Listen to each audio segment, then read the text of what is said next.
The legal cell of Assam Pradesh BJP has decided to advocate and campaign for the BJP as Prime Minister Narendra Modi's ambassador.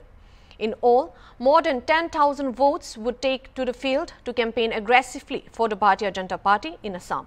Addressing a press conference at Cachar district's BJP headquarters in Silchar on Friday, the legal cell of the party informed that they would strive to fulfill BJP's party's target of winning 370 seats in 2024.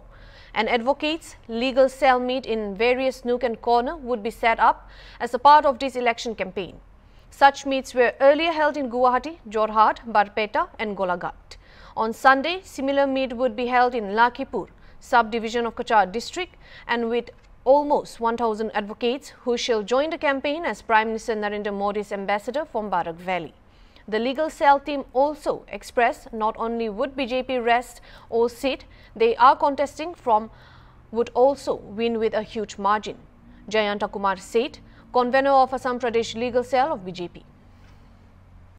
আইনকুক ভাৰতীয় জনতা party Assam প্ৰদেশে এটা সিদ্ধান্ত লৈছে যে এইবাৰ আগন্তুক লোকসভা নিৰ্বাচনত ভাৰতীয় জনতা পাৰ্টিৰ পক্ষত 10,000 অধিবক্তা সংগঠিত কৰি সমগ্ৰ অসমতে মোদী এম্বেছাডৰ হিচাপে নিৰ্বাচনী প্ৰচাৰত অংশগ্ৰহণ কৰিব।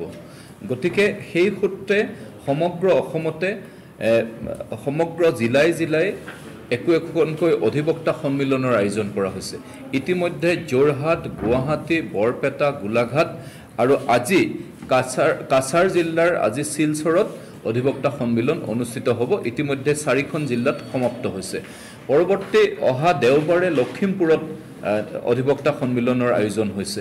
গতিকে সমগ্ৰ অসমতে অধিবক্তাসকলে এইবাৰ ভাৰতীয় জনতা পাৰ্টিৰ পক্ষত নিৰ্বাচনী প্ৰচাৰৰ কাৰণে ইচ্ছা প্ৰকাশ কৰিছে আৰু ইতিমধ্যে সাজু হৈ উঠিছে।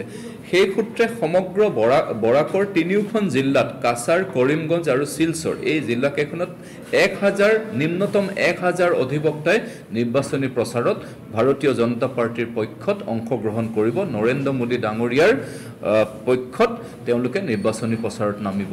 গতিকে এই সূত্ৰে আজি কাছাৰ জিলাৰ শিলচৰত আমাৰ জিলা আইনকুখে অধিবক্তা সন্মিলন আয়োজন কৰিছে।